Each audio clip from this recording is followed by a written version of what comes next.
Right, so what we've got here is a fairly innocent looking quadratic equation to solve. We've got four options. Um, Ordinarily, if you were given four options as potential solutions to an equation, you would just try each one in turn. But let's say we don't have a calculator, um, and substituting these in is going to be quite onerous, and we might make mistakes. So let's see if there's a way to make this easier for ourselves than just sort of substituting in the answers. Um, what we also notice is that with a leading coefficient of 16 and a constant term of 135, that makes it quite a difficult one to um, factorize. So is there a way to simplify this to make the factorization easier? So what I want you to notice is that the 16x squared could be written as 4x all squared.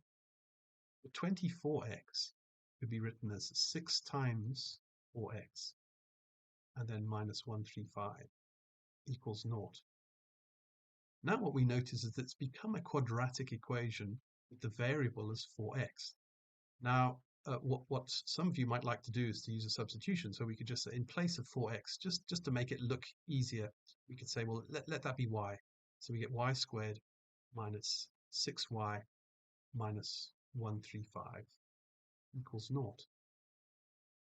Okay, so now it's a much friendlier looking quadratic equation, particularly because the leading coefficient is 1.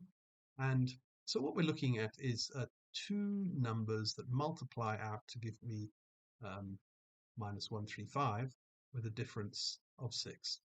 Okay, so with a little bit of playing around, you might find those numbers to be 15 and 9. So if we go minus 15 and plus 9, we get those solutions. Y, of course, is a placeholder for 4x. So therefore, this bracket's giving me 4x equals 15. Therefore, x equals 15 over 4. And this bracket is therefore giving me 4x equals minus 9. X equals minus 9 over 4. Which one could be an answer? Well, we notice that 15 over 4 is the same as 3 3/4. So I see that fact C is the answer to this problem.